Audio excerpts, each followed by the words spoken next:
There we go. All right. Good evening. My name is Jesse J. Holland. I am a race and ethnicity reporter at the Associated Press. I teach creative nonfiction at Goucher College in Towson. And I am the author of Black Panther, Who is the Black Panther, which was the first novel commissioned by Marvel to be written about America's first black superhero. I've been writing for a long time. I actually celebrate my 24th anniversary with AP in May. So I've always known I wanted to be a journalist. But even before that, I also knew I wanted to be an author.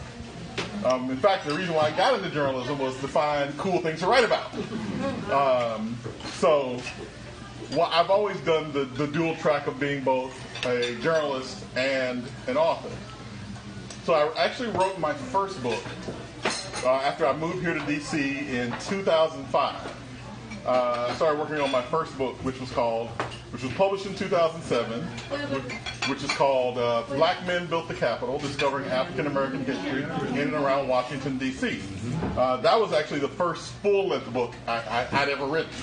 I have a couple other smaller things in my past, including like a comic strip and all that. But that was the first full-length book I'd ever written.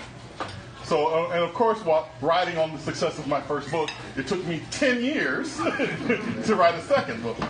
But that book, actually, I debuted at the Roundtable here, the holiday party at the Roundtable, which was called The Invisibles, The Untold Story of African American Slaves in the White House. And the reason why I'm telling you all of this is because those two books led directly to Black Panther. So after The Invisibles came out in January of 2016, I was speaking at a journalism conference at LSU when I got a call from an editor at Lucasfilm. This editor had read The Invisibles, and she loved it. And she said to me, hey, we have this movie that's been out called Star Wars: Force Awakens. And there's a new black character in this movie called Finn. And we were looking for someone to write a book that explains Finn's history. And I read The Invisibles and I loved it. And have you ever written fiction? Because we're looking for someone to write this book. So I immediately said, I love Star Wars. Because I'd never written fiction before. So I didn't lie. I just said, I really love Star Wars. I've seen this movie several times. She said, okay, well, then if you're interested in writing this novel, we'd be interested in you writing it. Can you give me that then? So in September of 2016 came Star Wars: The Force Awakens, Finn's story. So Finn's story comes out in September. In October, I get a call from Marvel, who says, well, we've read The Invisibles, we've read Finn's story. We really like how you write. In a couple of years, there's going to be this movie called The Black Panther. Have you ever heard of Black Panther before? And I said, of course I have. And which was true because I've been reading comic books since I was 5. And I've always gravitated to comic books that had black characters. So I was a big Avengers fan because for a long time that was the only place the Black Panther could be found. So I started reading. So I was well versed with the character. So Marvel said to me, we want this novel to come out in the September before the movie comes out. But to do this, you're going to have to move quickly.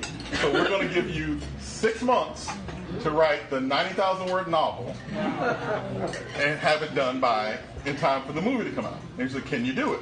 Of course I can. I'm a journalist. I know deadlines.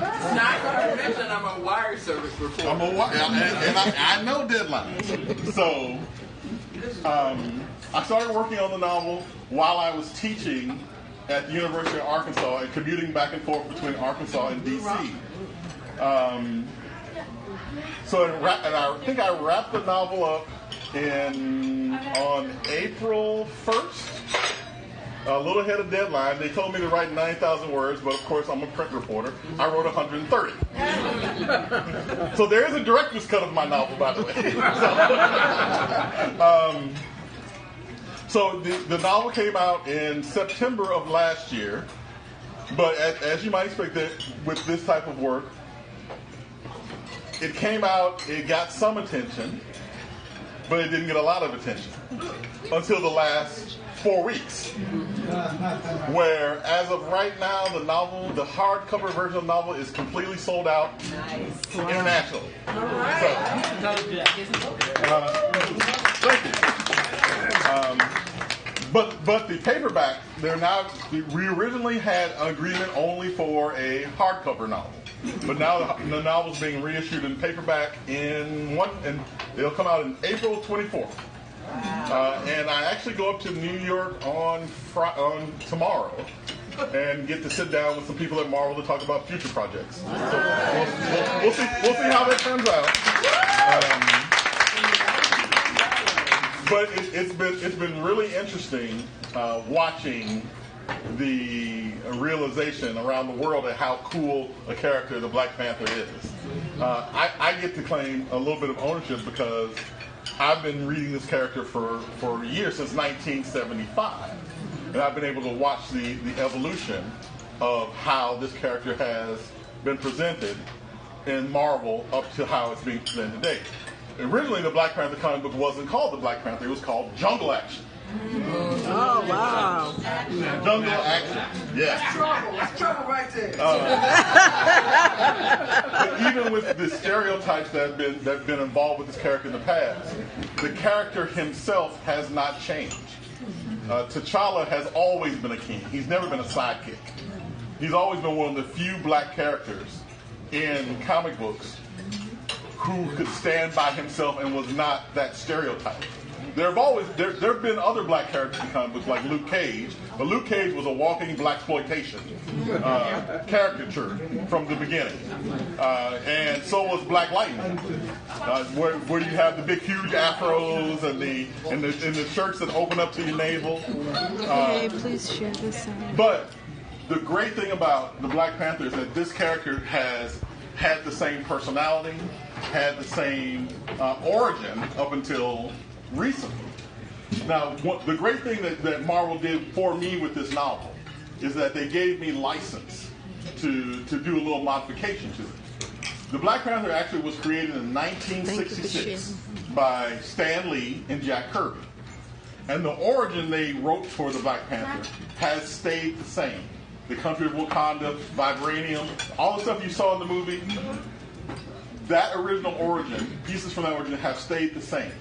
Well, that origin stayed the same until 2005, and that's when Marvel hired film director Reginald Hudson to come in and rewrite the origin of the Black Panther. And he made it a little more modern. He changed. He didn't change a lot, but he changed it where he got rid of all the jungle action stuff. To put it that way, he got rid of all of the outdated part of it. So when Marvel came to me, they said, the reason why we want you to do this novel is because we want you to be able to introduce a new crop of people to the Black Panther who have never read comic books. So we want you to take that original 1966 origin by Stan Lee and Jack Kirby and the 2005 origin that was rewritten by Reginald Hudson, and we want you to write it all again and update it to 2018. So I got to go back through all of the old comic books. By the way, Marvel asked me, did they need to send me their catalog of Black Panther comic books to do the research? And I said, don't bother, because they're in my basement. Oh, wow. So I got to take that classic 1966 story and the 2005 story that was done by Reginald Hudson and rewrite it again and make it even more modern. So I actually transported part of the story of T'Challa's origin to here in Washington, D.C. The novel actually starts right here on the National Mall. Because if you're the king of Wakanda and you're in America, where are the two places you would go? Southeast! Well, the first place you would go would be the Smithsonian African Art Museum.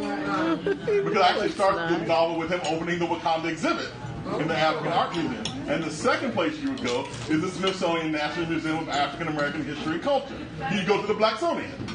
So the novel actually starts right on the National Mall, in between those two locations. I didn't think Marvel was going to let me do that. So they said, you know what, this is your story, so we want to see you. We want to see you in it. And I said, well, if it's going to be me, I'm going to write what I know. And what I know is the National Mall. So the book came out in September, and I've had a great reception to it. Marvel invited me up to the New York premiere of the Black Panther, so I got to see it a week before it opened up nationally. I really wanted to go to the Los Angeles premiere where Chadwick Boseman and Lupita were, but I'll take New York. And so, like I said, and the reaction has been great, and it's been selling out everywhere. So, and I know a lot of you have talked to some of you in here, and hopefully all of you have a copy of the book by now. The paperback will be out in April. All right. So, if there are any questions, I'd love to answer them. Yes. What was the editing process like? You know, that's really interesting. I was so used to the newspaper wire service style of editing, where you don't have time to send it back to the reporter and have the reporter give a second try at it. For both Star Wars and Marvel, the editing process was really collaborative with the reporter. We went through, for Black Panther, even in those 6 months, we went through 5 drafts of the book. Because they would have a suggestion, and I would come back and explain, this is why I did it this way, and I think we should save this part, but I'll sacrifice this part for it. So there was a lot of back and forth, but one of the things they kept saying to me is, we want to keep your voice in it. Even though I know these parts, Marvel told me that I had to be really careful on creating original characters, because of course, whatever character I create in a Black Panther novel belongs to them. It's no longer mine anymore, because I'm writing their property. So there was a lot of original characters I had in the first draft that didn't make it into the final draft, because I want to be able to use those ideas later. So they were really careful along the way to make sure that I knew what was mine and they knew what was theirs. And of course, there were rules that they laid out to me in the beginning. Marvel is owned by Disney, so in the end, this is a Disney property. So the book is a very clear PG. There are things that gore was not allowed. Violence is allowed only up to a point. Curse words, they gave me 3 I could use in 90,000 words. So the 3 that you see in the book, they are in very key locations that were argued over. And they were. You have to read the book. But there are 3 very, very key. Once again, they're not anything that's horrible, simply because it's a Disney book. Right. And so there were rules I had to follow, but I was able to be. And we're writers; we can work around rules. So, we won't tell there's nothing in the final version that didn't get my approval. There was nothing that was taken out over my objections. They needed a 90,000 word book. And so in the end, I had to cut it back to that. The same thing with the Star Wars book, by the way. The Star Wars novel was geared to a younger audience. It's considered a junior novel. So they wanted 18,000 words. By the way, I had a month and a half to write that one. And they wanted 18,000 words. I turned in 45,000 and then had to cut it back down to 20. But the same rules apply. But here's one thing that I didn't consider with either project until I was in the middle of it. There are people out there who know these stories intimately. Especially with the Star Wars novel, I had to go out and buy models of the Millennium Falcon, because if you say the Millennium Falcon's gun port is on the top left and it's on the top right, you will hear from everyone who's ever watched a Star Wars movie. Wow. The same thing with Black Panther. If I say his costume's made out of vibranium, it's actually a vibranium metal alloy. Those things count to people who really obsessively follow these characters. So I had to be really sure that I was that all of the technical details of a fantasy novel were correct, and that's where a lot of the help from Marvel came from. Okay, I've seen the movie twice. Only twice? I've seen it 3 times. I'm going for number 4 this weekend. But go ahead, sorry. All right. I did not appreciate that Killmonger had to die. I think Killmonger, now that I think about it. Well, everybody's saying, I mean, honestly, I've done spoiler-free talks for like 3 weeks now. If you haven't seen the movie by now,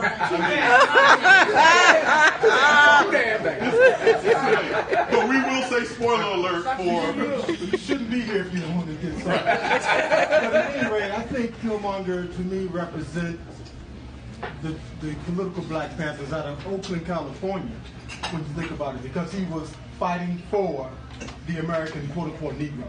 So I just want to know your thoughts about it. Okay, so this has been one of the biggest of the conversations around this movie. I will say I am hashtag Killmonger was right. However, given the way the movie was set up, there was no way for Killmonger to survive to the end. Simply because he and T'Challa were diametric opposites.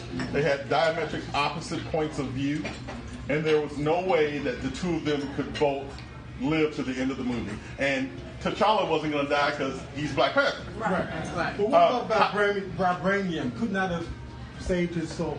Okay. So if your question is, could they have found a way to have that character survive in the story? Yes, they made the white man walk after getting a bullet in his spine.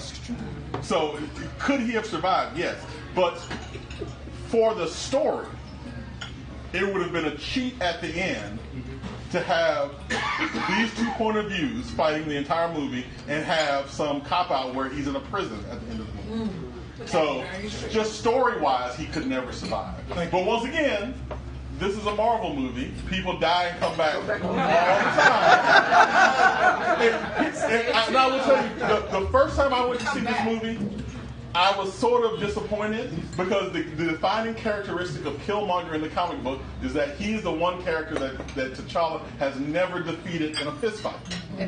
That was the whole point of the character. He was someone that T'Challa couldn't beat by strength. He had to outsmart, and then that's how they have him die in the movie in a fist fight. So that threw me off for the movie, but. A lot of one of the great things about this movie has been that everyone goes into it coming out with a different perspective of what just happened.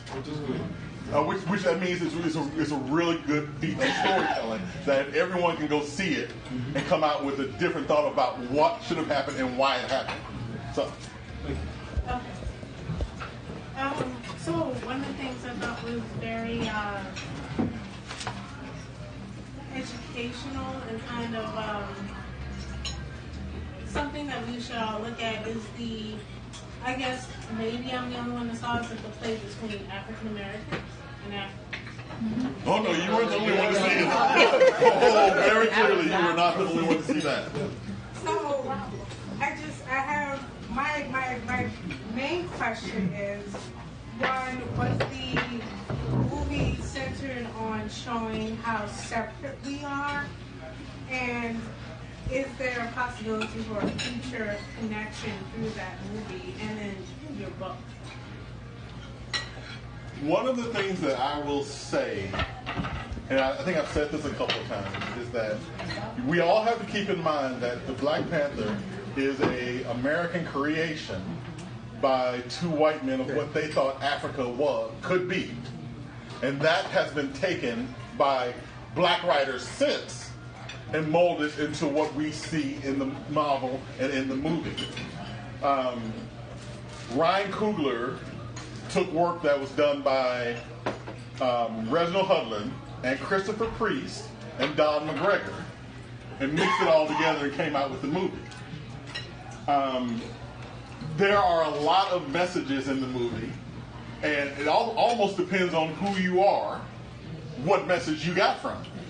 Because I've talked to some people in Africa, in the last couple of weeks who take completely different messages from the movie than African Americans take from it. What did they? Like what? Because there have been several people I've talked to in Africa who've seen this movie and say it is a warped view of Africa. But then they say, but it was written by Americans, not Africans. Right. So why would it be an accurate representation of Africa since it's written by people who don't live there? So the messages you can take from this, you have to keep in mind that this is still an American creation, written, financed by Americans, written by Americans. African American or what? Well, even if you're African American, you're still American. I'm just wondering. Well, the movie actually was written by African Americans. It was written by Ryan Coogler. Oh. He wrote the movie, but he's still an American, and he had American sensibilities. Any of that? Africans would disagree. It's all been washed out. Africans would, I should say, some of the Africans I've talked to would disagree. And I've got a plug here in my column today. I've got pieces by Africans about some of whom are living here, teaching here, about their perspective on it. Right. So I mean, a lot of the different ideas that I've heard talked about the movie, I think all depend on the person who's talking about it. I love the movie, but I've also never been to Africa. So I would expect you would expect that I would love a movie told from an American point of view of what Africa could be. But it would be different if I was living in Africa, from Africa, seeing this movie. This is actually one of the things that I preach in my creative nonfiction classes. This is one reason why we should have more African Americans telling our own story, because we often get upset when we have a white writer come in and tell the story of Henrietta Lacks, or write the everlasting stream about black fly fishermen in Kentucky, because we're hearing our story told from somebody else's perspective. Well, the way to solve that is to tell the stories ourselves. So we have to keep in mind that this is, no matter what the setting is, this is still a movie being told by Americans about a place. So luckily it's a fictional place, but yes. And I think that's why media ownership by Black Americans is so important, right? One of the things that I noticed in the movie now, I don't know if it's in your book or not, I will find out, yes, is the absence of a completely virtuous African American character. And if you look at the culture of Wakandans versus the culture of a person who was acculturated through America, this is the person who was misogynistic, murderous, cursed a lot of these negative tropes that we've seen in many antagonists, black, white, Latino, Asian, whatever. And I'm wondering, could there have been space in the movie for like the white character, who was he was pretty anodyne, but it wasn't totally negative. Was there space in the movie for an African-American character like that? I should take the easy cop out and say you have to ask Ryan Coogler. But I won't. I will say that there are, if you had given me the chance to write the movie, I think I would definitely have done that with it. Yeah. But that wasn't the story that Ryan Coogler wanted to tell. The story he wanted to tell was the one we saw on screen. I also, on the third time watching it, I also noticed that while we're talking a lot about the presence of beautiful brown-skinned people in Black Panther, there was a noticeable lack of lighter-skinned brown people in the movie. There was exactly two, and they both died before the end of the movie. Killmonger's girlfriend, who gets shot, and the one light-skinned member of the Dora Mahali who Killmonger slits her throat. Right. Yeah. So what does that say?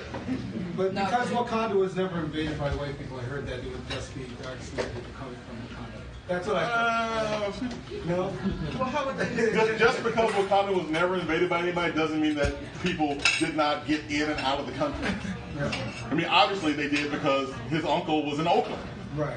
So that doesn't mean that there was never any cross-marriage.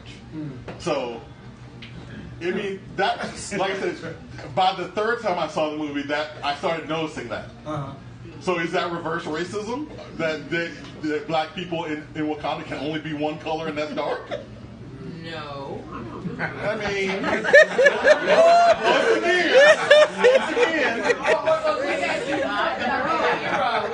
the hero was really a heroine. The daughter, the sister, who was the engineer, the genius, Sherry, who built whatever little thing she built. But very dark skinned. Doesn't matter. So what? Well, if it matters that there's a movie with dark black people, why doesn't it matter that the same movie didn't have any lighter skinned black people? Well, but you have a theory. I think that's like But once again, my only point of saying this is that you can get several different messages from the movie depending on who you are. So, did I answer the question in there anywhere? Yeah, no. Okay. And more. Okay, all right. I wanted to give you talk about the differences in your book because when you came out to Gannett to talk to us, and thank you for that. Quite welcome. There were lots of differences between the book version and the version that Ryan Coogler wrote based on Reginald Hudlin's story. Surprisingly enough, and maybe I shouldn't say so, I actually just had this conversation with someone earlier today, maybe about 3 hours ago, around the table at Auburn Pan. Ryan Coogler took the stories from years of Black Panther comic books and rewrote them into something new. My novel, Ryan Coogler's movie, and Ta-Nehisi Coates' comic book all exist in 3 different universes. So my book, I take those 2 origins and rewrite them into one origin story. Ta-Nehisi Coates hasn't even dealt with any of the back origin stories because that's not what he's doing. Ryan Coogler was forced to deal with a story that started in another movie. The Black Panther wasn't the first time the Black Panther had existed in the Marvel Universe. He actually debuted in Captain America: Civil War, where they killed his father off in that movie. In the original comic book origin and in my novel, his father dies at the hand of an assassin, Claw. So, to tell his story, Ryan Coogler had to deal with what someone else had already done. He didn't get a choice of whether he had the original origin or not, because they'd already changed the origin by the time he got to it. I was able to take that same origin and keep intact the most important parts of it, which is the death of his father. But Ryan Coogler didn't have that option because the death of the father had already happened in another movie. So, while I was writing the novel, they were finishing production of the movie. And I asked for a copy of the screenplay, and they said no, because we don't want anything you're doing to be affected by what they're doing in the movie. They also told me they didn't want me to read the Ta-Nehisi Coates' Black Panther because they didn't want anything he was doing to affect what I was doing. They wanted a complete, separate, standalone story that people could read and say, when you're finished with it, you're finished with it. Even though I did write in the possibility of a sequel, if they asked me to do a sequel, I know exactly where this book it would branch off from. And the first time when I was watching the trailers for the movie, I could see that Coogler and I were dealing with the same ideas with the same people, just in a different way. The ancestral plane that exists in the movie also exists in my book. Different things happen there. Also because of the limitations that I suspect that they had for the movie. I deal a little bit more with the religion of Wakanda, which they didn't really talk about. They mentioned it in the movie. They mentioned Bast in the movie. They mentioned Hanuman in the movie, but they don't really, they get little mentions and they move on from it. But they are very clearly not Christians in Wakanda. And I talk a little bit more about that in the book than they dealt with in the movie. Probably because, once again, it's a Disney movie. They probably don't want to deal with that. Right. So, which was point out one more interesting thing that I had somebody else point out to me after I saw the movie the second time, was that they very, very clearly mixed both Egyptian and Hinduism in the movie. Because the ape god, in the comic books, the 2 gods are called the Panther god and the ape god. But in the movie, they're Bast, which is an Egyptian god, and Hanuman, who is a Hindu god. They give them names in the movie, which are names from two different pre-existing and currently existing religions. And that slipped by a whole bunch of people, including me. Yeah, Yes. Did you study all of that, Bast and all the ancient Egyptian stuff? Had you already studied it before you got this commission, or did you study it to write the book? I will tell you that I've been a long time comic book geek. So a lot of comic books are drawn from mythology. They played with this a little bit in another comic book, in DC's Catwoman. They played with Bast a little bit there. They didn't really get much into it in the Halle Berry movies, but they teased it a little bit. So a lot of the mythology of the ancient religions that are used in comic books, I know simply because I've been reading comic books my entire life. I know way more about Norse and Greek mythology than I should, because I read Thor and Hercules, which are the two things that deal with Norse mythology and Greek mythology. The majority of the research I did for Black Panther, besides reading the comic books, was on African clothing, African horticulture, and African royalty. Because I wanted people who were actually from Africa, who read this book, to be able to read it and understand the authenticity of what I was trying to do, instead of just making up something. You can make up plants that live in Africa, but why? Everything that I wanted to reference already exists. I just need to find the right one. And speaking of, my intention actually was to go to Africa last year on research for this book, but instead my children got invited to China, so I had to go there instead, and that didn't quite fit into the storyline as well as a trip to Africa would have. But most of the research I did involved the clothing, yes, trees and plants, and how African royalty currently address themselves. Because I wanted to model Wakanda on things that actually existed. So you're welcome. So the religion of Africa, did you study that one too? I did not, simply because I did not want anyone to say you took my religion and perverted it. So what I did is I made up that part of it because I wanted to be something that completely original and not similar to anything that exists now. Because one of the things that I feel you don't play around with is people's religion. Right. So I didn't want anyone to say, well, this looks like Hinduism, and you're making fun of it by having it in a fictional novel, or this looks like Islam, and you're making fun of it in a fictional novel. Nope. The religion of Wakanda is completely made up by me in the novel. But the royalty part of it, that actual... the actual robe, the names of the robes they wear is the actual existing thing. That existed past tense in West Africa. How that might be connected to the religion, though. Well, the royalty and the clothing were not. I didn't do much with the description of what the high priest of Wakanda wears, because technically he wears a catsuit, because that's T'Challa. He is actually the high priest of the Wakanda religion. When you describe the Black Panther, when people ask me to describe it, I say, imagine if the Pope, the Chief Justice, and the President were the same person. That's T'Challa. He is actually the high priest, the Supreme Court justice, and the president of the country through his position. And he wears a catsuit. So those are his royal robes. But he has others. He is quite rich.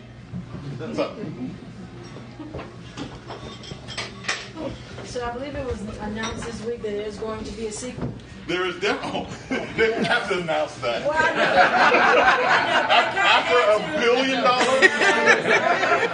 there was definitely going to be a second movie. So are you anticipating writing the? I don't know. I have several proposals in front of Marvel. One of them is a Black Panther project, but it is their decision whether I'm invited back again.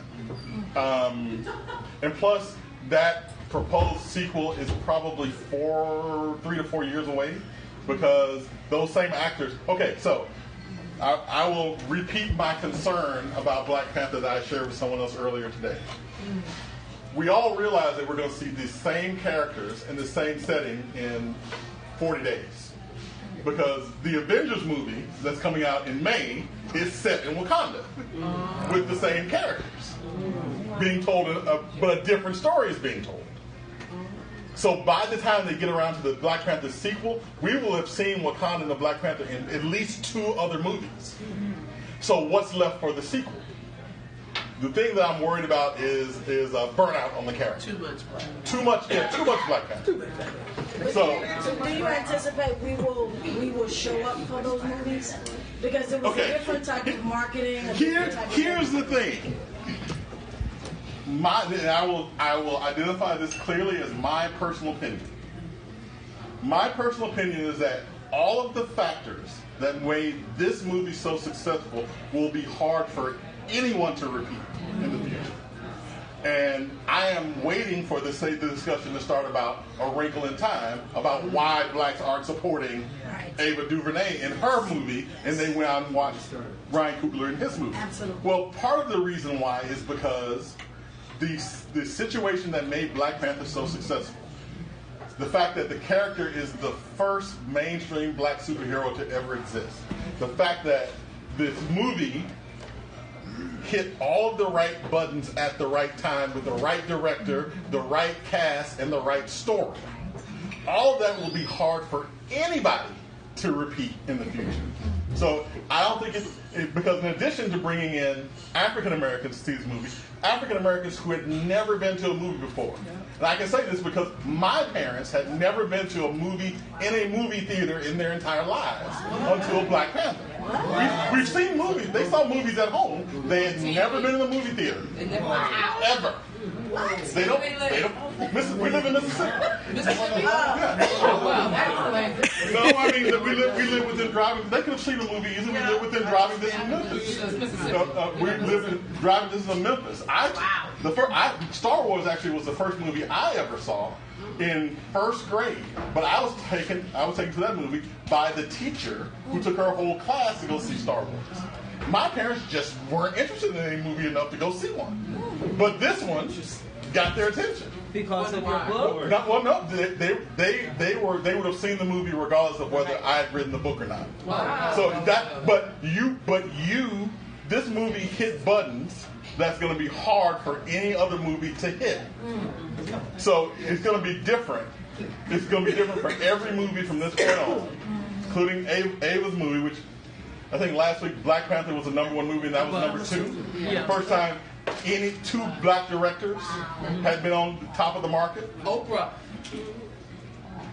I heard Oprah's performance was, but I don't mean her performance, her money, to put it out there. Yeah. So I don't think a sequel will hit these same numbers.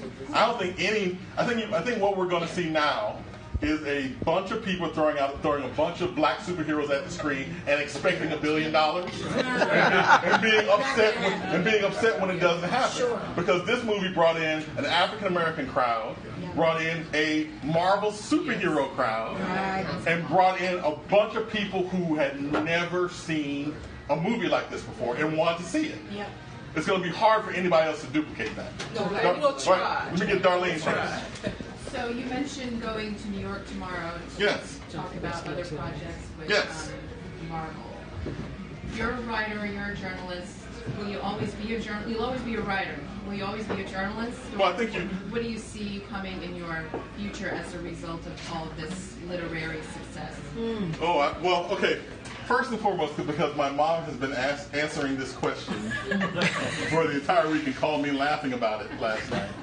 I get none of that $1 billion. So any success that I have, that success still requires me to be at work every morning.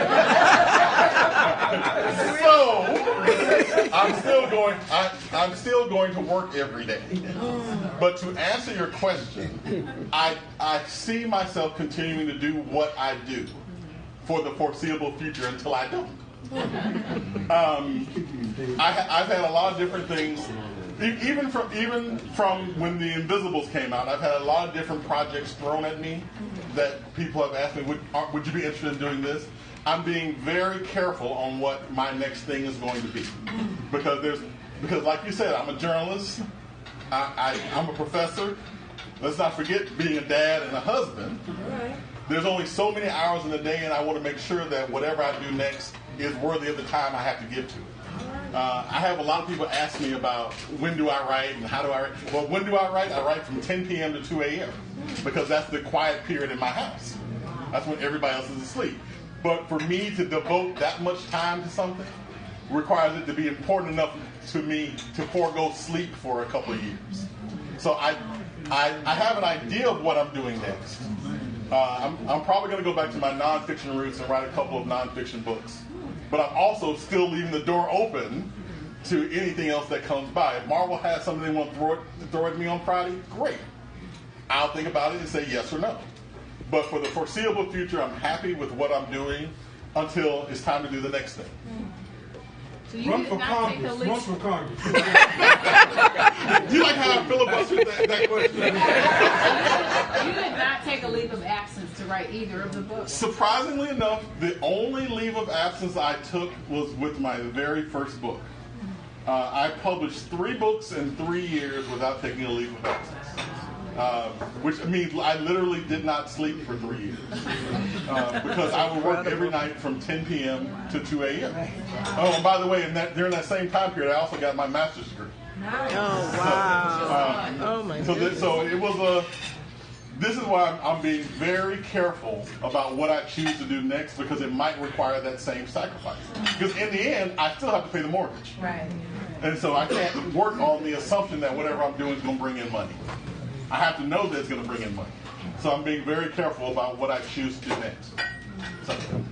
So Lori, just included in those proposals that you said are for Marvel, any of them, the sequel you just mentioned, are you already there?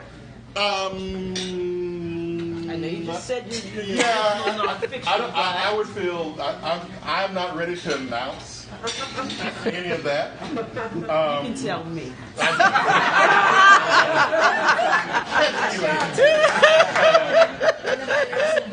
I will tell you that I think there's a lot of places that could be explored with not only Black Panther but with Luke Cage, with DC with Black Lightning, with Black Adam.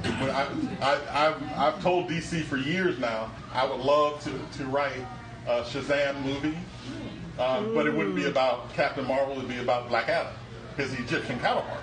That's what I'm interested in writing. So there are a lot of different ways you can take stories like that. But I will say I don't want to stray too far from my roots, which is creative nonfiction. So that's probably where I'll go next. The project that I'm working on a proposal for right now is a project about Freedman's Village, which was the African American village that was where Arlington National Cemetery is now. It's one of those untold stories of Washington, D.C. I shouldn't say untold. It's one of those not well-known stories about Washington, D.C. that I think is worth exploring. So I think that will probably be my next project. But, of course, the problem with nonfiction projects is that you can't finish those in a month. You can't finish those in 6 years. 6 months. It took me 7 years to write The Invisibles. So before I embark on something like that, I have to make sure that I have the time, I have the ability, and frankly, I have the financing. Because that kind of project will take years of research to do right. And so no point of doing it if I'm not going to do it right. So. Would you ever think about doing a screenplay? Aha! just between us. Just between us. In all honesty, I've already written 3. I never submitted any of them for consideration. They're all three live on my hard drive in my office in my basement. That is always a very tempting idea, especially after you see someone bring in $1 billion. Yeah. There are several stories that I think several stories from my books I think that would translate great for on screen, for my nonfiction books, that would translate great to on screen.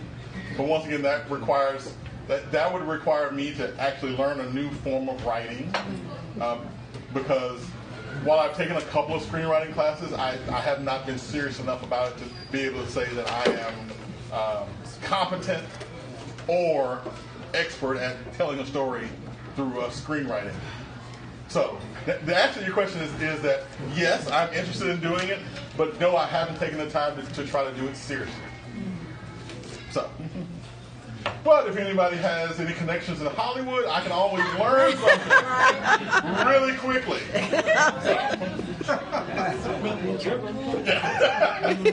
Any other questions? What's your takeaway for the future of black folk or people of color in movies that this whole thing happened? Well, okay, so what's your takeaway that Black Panther made? Here's the great thing. Here's the great thing about Black Panther, the movie. From now on, Hollywood will never be able to say that a movie written by a black man, directed by a black man, starring a majority black cast, will not appeal internationally. Not just to mainstream America, but internationally.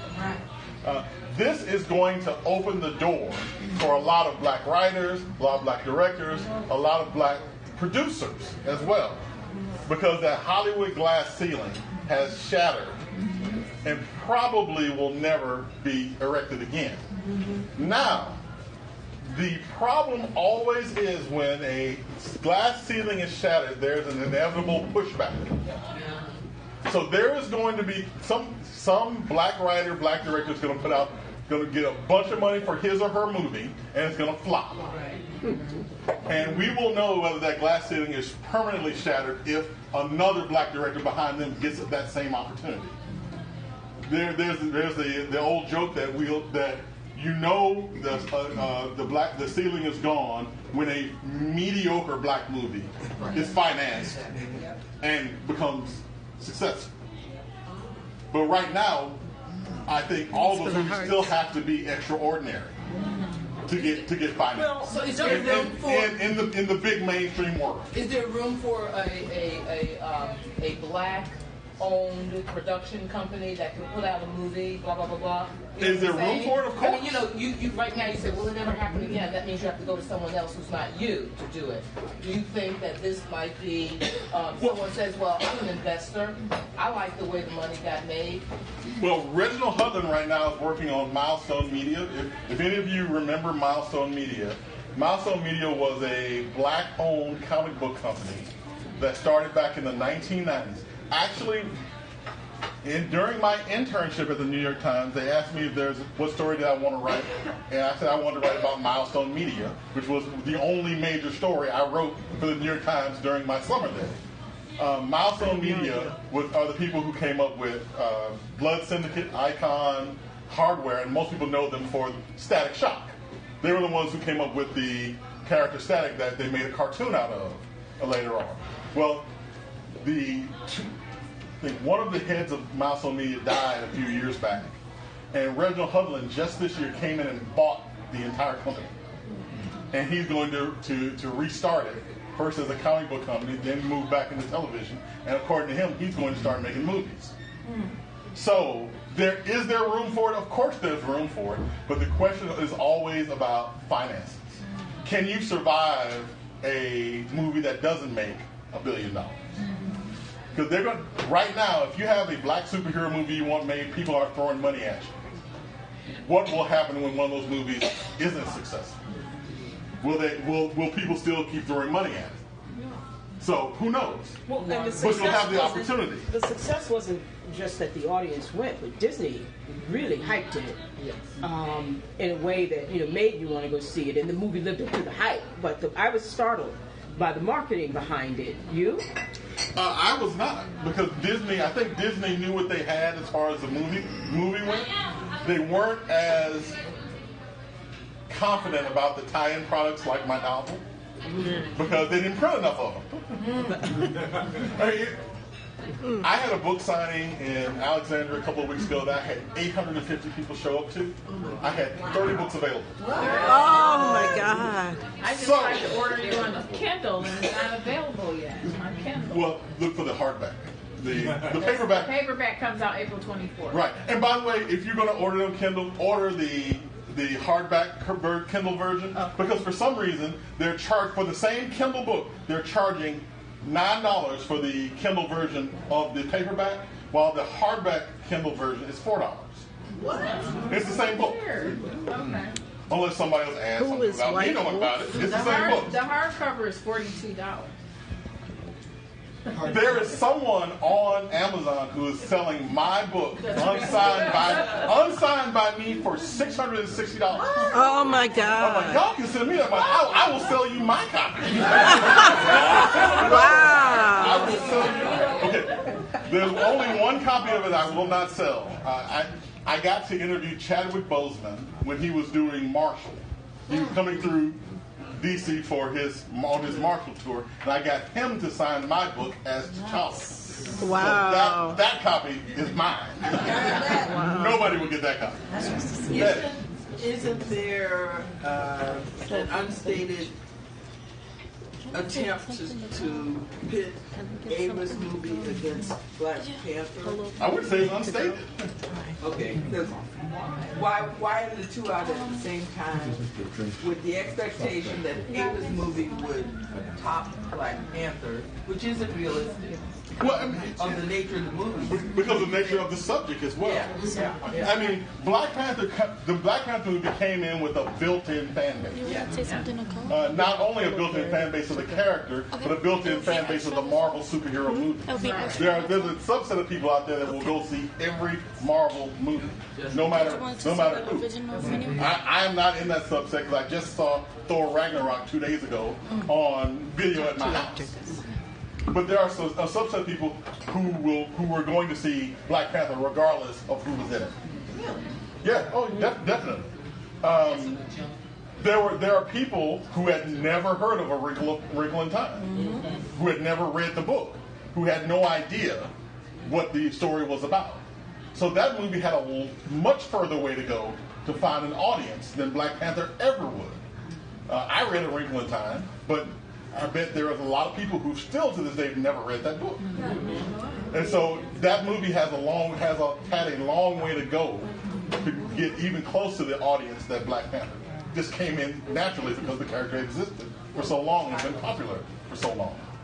But I think I said in an editorial meeting a couple of weeks back that I was waiting for the think pieces to be written about why Black people weren't supporting A Wrinkle in Time the same way they did Black Panther. Well, it's two different subjects. It's two different subjects, and they come from two different places.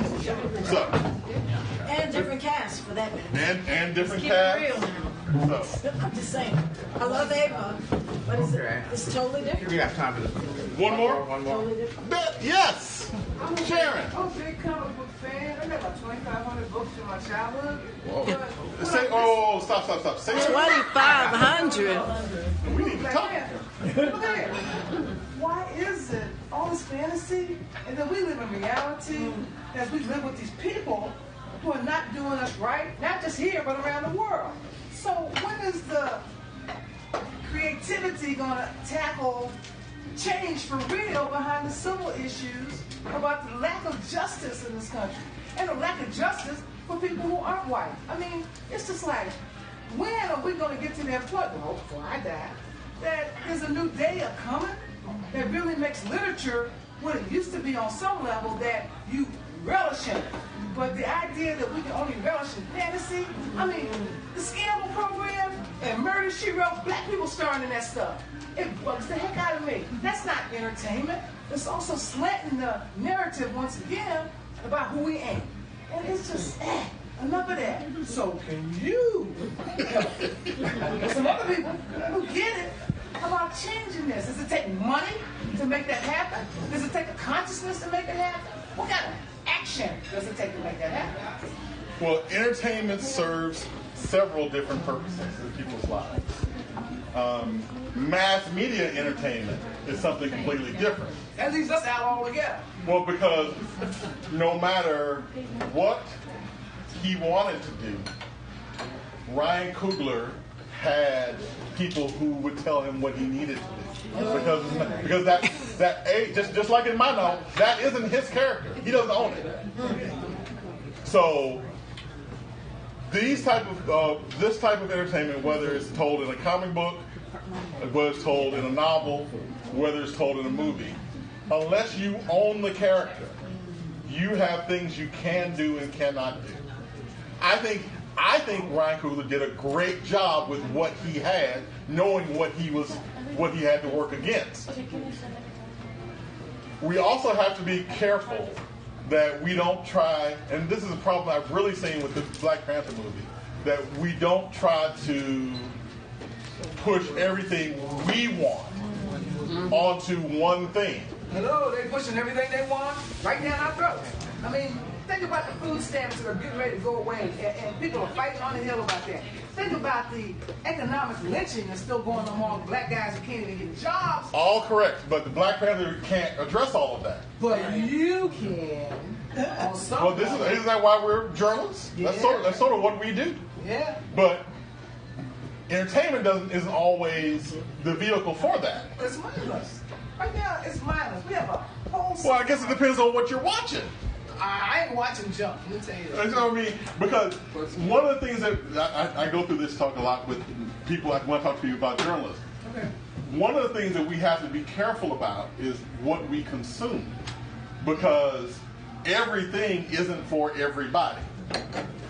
But everything seems to be made for the people who feel better or who look a little silly. Well, once again, it depends on what you're watching. If you're watching what everybody else is watching, then yeah, it's meant for a general everybody audience. But there are black-owned comic books, black-owned comic book companies. In fact, the convention, the East Coast Age of Black Comics, is in Philadelphia every year. And every year, these black comic book creators who deal with these issues come to Philadelphia, and they sit in the audience, and only 40 people show up. Wow. And they wonder, where is their audience? That's one of the conversations going on at the convention this year. Behind the success of Black Panther, will people start paying attention to black-owned comic books? No, they want the mass media stuff. So these type of things do exist. The question is, will we support them? I heard there was a WakandaCon coming. I saw that for the first time today. There's a WakandaCon going on in Chicago. I will say that they're very clear that this has nothing to do with Marvel's creation Black Panther, because they are not being subsidized or, in fact, have permission from Marvel to even do this. Has anybody copyrighted that term? The term Wakanda, no. Clearly not, because they're having WakandaCon. Clearly not.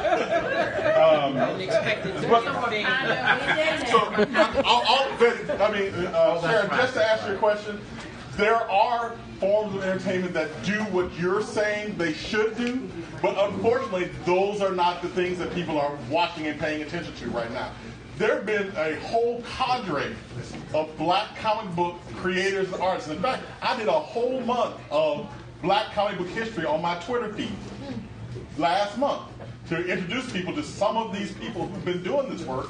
But the only thing that these writers have been known for is their work for Marvel and DC. Nobody's paid attention to the things they did on their own. And I'm actually, just put a plug for myself, what I'm doing for Women's History Month is I'm doing a Black Woman History Month fact every day for this month. Because I'm learning things that I didn't know. Doing this type. So if we want this type of entertainment, we want this type of information, we shouldn't wait for somebody else to provide it for us. We should create it ourselves. And so that's what we're trying to do. Okay. All right. Thank you.